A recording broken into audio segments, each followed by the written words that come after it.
My name is Adriel Bezatels. I am the CEO and founder of Netragard, and I'm here to talk to you today about how to price a penetration test.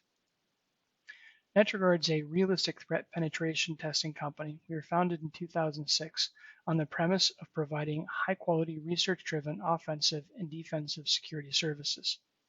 Our work has been featured in major media outlets, including but not limited to Viceland, Fox News, Bloomberg, The Economist, Wired, and more. We've actually participated in documentaries, including Viceland's Cyber War.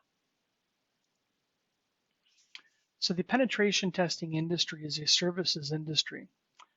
So are the automotive repair industries, HVAC industries, etc. In the services industry, the cost of service is based on man hours and parts, generally speaking. If you call your dealership and you say, hey, my car is making a funny noise, and you ask for a quote over the phone, your dealer is going to say, sorry, we can't give you a quote over the phone. You've got to bring the car in so that we can diagnose it. When you bring the car in, what they're going to do is they're going to look at the car, they're going to figure out what's wrong with it, and they're going to give you a quote that contains time and materials. What the penetration testing industry seems to do on average is a lot different, which doesn't make much sense. The penetration testing industry seems to do the following. You call the dealership, you say, I've got a car, it's blue, can I get a price? And the dealership says, sure, for a blue car, it's $5,000. Makes no sense. So the penetration testing industry, in large, uses a methodology called count-based pricing. This methodology effectively takes the number of something and multiplies it by some value. So in this example here, we have 10 servers, and we maybe have a conversation with a penetration testing vendor, and they ask us questions like, what kinds of servers are there? What are they running in terms of software and operating systems? How's the network configured? And then they just do 10 times 500, which gives them a $5,000 price tag. That might sound great because it's not particularly expensive for 10 servers, but it's actually really problematic. The first problem that happens with this is the overcharge. And we see this just as frequently as we see the undercharge. The overcharge happens when a vendor charges for IP addresses that do nothing or perhaps are down. So in our example of 10 IP addresses, what happens if all 10 are down? Well, what happens is the customer still gets billed $5,000, and then the vendor does 0 seconds worth of work or no man hours worth of work. So the customer ends up paying quite literally nothing. Now, the inverse is the undercharge. In the undercharge, if each of the 10 IP addresses are highly complex and the vendor still charges $5,000, you run into a situation where the vendor has to use a large amount of automation.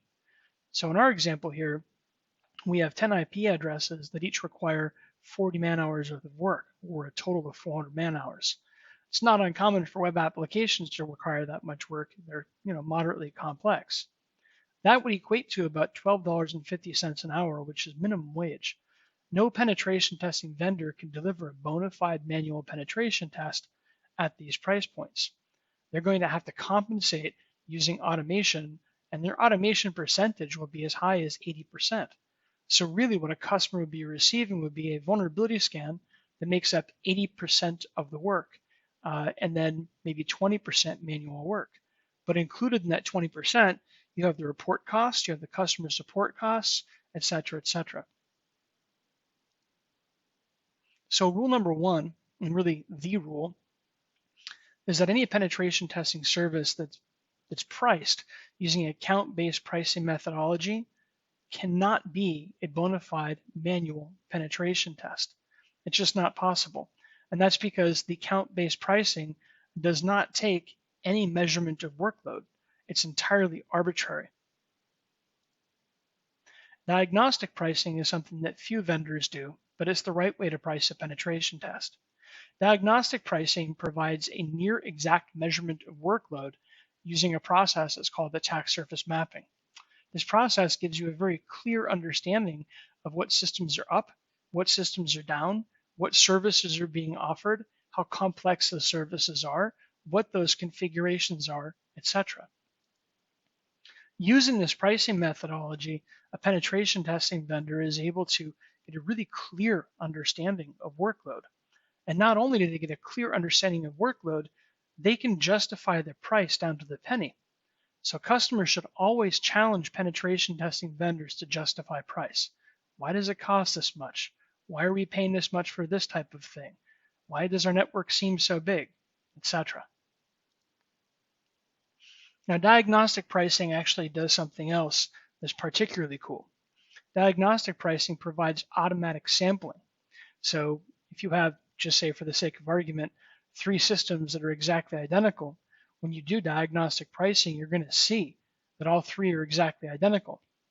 And so you'll be able to say, all right, I'm going to test one, and then I will apply the results of that one test across all 3 or across the remaining 2, but I'm only going to charge the customer to test one.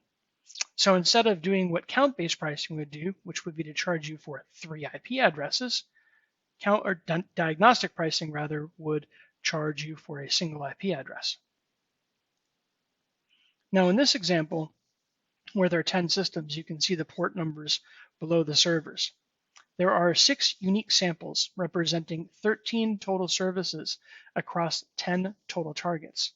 So testing those 6 unique services will provide complete coverage against all of the targets, and it will avoid redundancy.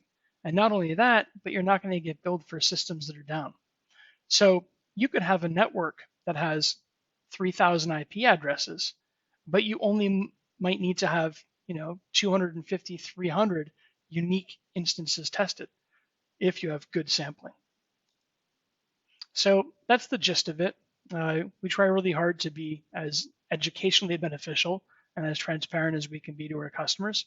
So if you have any questions, by all means, email us, sales@netragard.com, or give us a call. We're always more than happy to help. Thank you so much. Stay safe.